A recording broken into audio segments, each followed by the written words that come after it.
Hey everybody, Robert Wright here, private label law attorney, and today I'm going to give you 4 legal tips for hiring designers on Fiverr. Okay, now as a private label seller, Fiverr is one of the greatest resources you can possibly have. You can get almost anything on Fiverr. You can get brand names created, you can get logos designed, you can get white background photos, lifestyle shots, optimized listings, you can get everything on Fiverr. It's really great.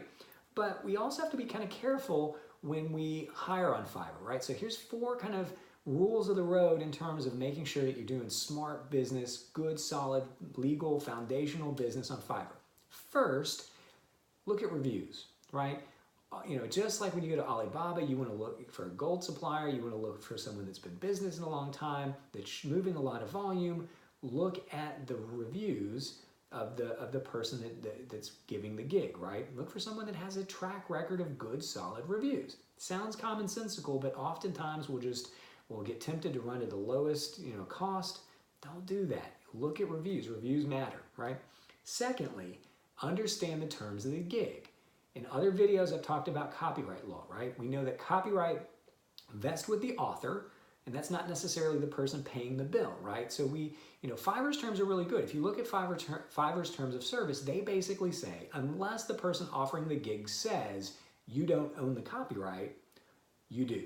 So the default is you own it unless the person, giving the gig, providing the gig, says they're going to continue to own the copyright. Okay, so you've got to really, in that listing, as you're looking through that gig, make sure you understand the ins and outs. How many revisions are you going to be given? Do you own the copyright, or is that something that you have to purchase additionally?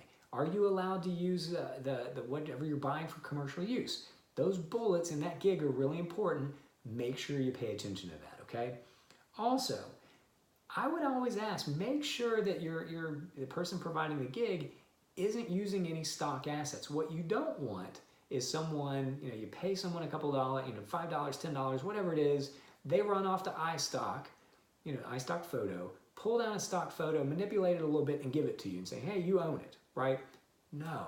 My guess is, when you buy stock photos, you've got to make sure that you have the appropriate license, right? You got to make sure that you have the ability to use whatever is being purchased for commercial use. You have to make sure that you have the ability to make derivative works. And my guess is that person that's providing the gig on Fiverr isn't going to know the ins and outs of that. So make sure that the work that's being provided is original work, right? That there are no stock photos, there's no licensed materials being used.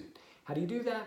Before you buy the gig, send the person that's going to offer the gig, send them a message. Get that confirmation in writing, okay? So right up front, do that. And then, even though the terms of service on Fiverr are really good in terms of intellectual property ownership, remember, unless the gig says you don't own the copyright, you do.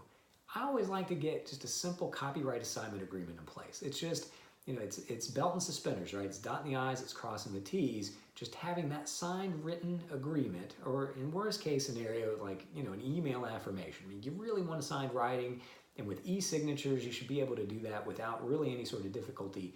But getting that signed agreement in place, you put it in the file, it just eliminates any issue down the road. When you go to register those copyrights, it's going to make it much simpler if you have a work for hire agreement in place, that shows definitively that you own the right. So those are 4 things you can do to protect yourself when you're hiring a graphic designer on Fiverr. Again, Fiverr is an amazing resource. I use it for my private label business. I highly recommend that you do too. But we've got to be smart when we use resources like that, right? The devil's in the detail, and so making sure that you've looked at reviews, making sure that you understand the terms of the gig, make sure that you're asking proactive questions about not using stock material, and then documenting everything in a quick, simple work for hire agreement. It's just going to keep your private label business safe, and a safe private label business helps increase sales.